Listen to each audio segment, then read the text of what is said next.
आज के real problem solving news शुरू करते हैं। सबसे पहली न्यूज़ है ई कॉमर्स फर्म्स के बारे में।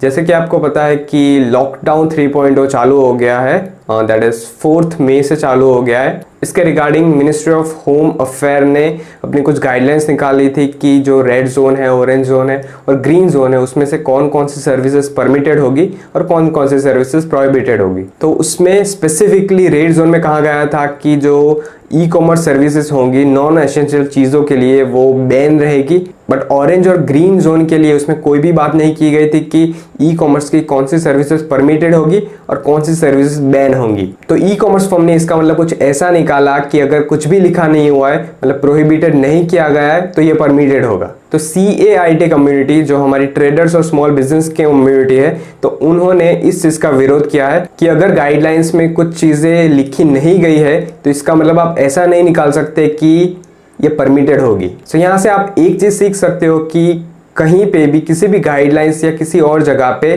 किसी वर्डिंग की या कुछ भी लिखा है या कितना ज़्यादा लिखा है या कितना कम लिखा है, वो कितना मैटर करता है। और लोगों को अगर ढूंढना होगा तो कहीं से भी वो लूप होल्स निकाल ही लेते हैं। दूसरी प्रॉब्लम सॉल्विंग न्यूज़ है क्लास प्लस की, दैट इज एड्यूटेक स्टार्टअप। थोड़ी दिन पहले हमारी गवर्नमेंट ने कुछ ऐसा कहा था कि ऑनलाइन लर्निंग के लिए, स्टूडेंट्स के ऑनलाइन टीचिंग के लिए एक प्लेटफॉर्म बनाओ जहाँ पे स्टूडेंट्स आके उन एजुकेशनल कंटेंट को एक्सेस कर पाए। तो बहुत सारे एड्यूटेक स्टार्टअप ने इसके रिगार्डिंग काम किया था, जिसमें से ये क्लास प्लस एड्यूटेक स्टार्टअप का आइडिया बहुत ही इनोवेटिव है, जिसमें इन लोगों ने एक इकोसिस्टम बनाया है जहाँ पे अलग अलग ट्यूशन क्लास के टीचर्स आके अपना कंटेंट अपलोड कर सकते हैं और उस कंटेंट को अपने लिमिटेड स्टूडेंट्स के साथ शेयर कर सकते हैं। तो यहाँ पे बेसिकली 3 प्रॉब्लम सॉल्व हो जाती है। सबसे पहली कि ट्यूशन क्लासेस जो फिजिकली बंद रहते थे वो वर्चुअली चालू रहेंगे।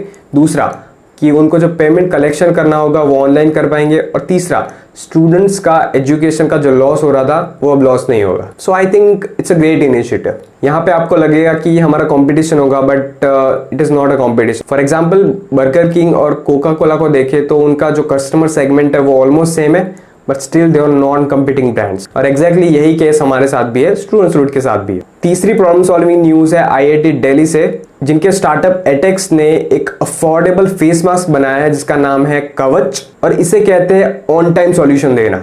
If a problem is in front of you और उसी टाइम पे आप उसका सॉल्यूशन प्रोवाइड कर दो तो ये बहुत ही वैल्यूएबल होता है, जो आपको दोनों फेम और फाइनेंस दोनों प्रोवाइड कर सकता है। अगर आप ऑन टाइम सॉल्यूशन प्रोवाइड करते हो, मतलब जब भी प्रॉब्लम आई उसी टाइम पे उसका सॉल्यूशन प्रोवाइड कर देते हो, तो आपके आइडिया पे फंडिंग मिलने के चांस बहुत ही बढ़ जाते हैं। चौथी प्रॉब्लम सॉल्विंग न्यूज़ है IIT खड़गपुर से, जहां पे उन्होंने डिसइंफेक्शन टनल बनाई है कि अगर कोई भी कैंपस में एंट्री लेता है तो उसको डिसइंफेक्शन टनल में से पास होना होगा। वहां पे उस पे डिसइंफेक्टेंट्स का स्प्रे किया जाता है। So I think it's a great solution for the problem right now. इस पे से मैंने एक और प्रॉब्लम के बारे में सोचा कि लुक, अभी हमारी कंट्री में जो PPE किट्स होती है, जो डॉक्टर्स और हमारे कोरोना वॉरियर्स यूज करते हैं, अगर हम उसे डिसइंफेक्ट करके रीयूजेबल बना दे तो कितनी बड़ी प्रॉब्लम सॉल्व हो जाएगी। सो आज की प्रॉब्लम सॉल्विंग न्यूज़ खत्म होती है। So thank you for watching.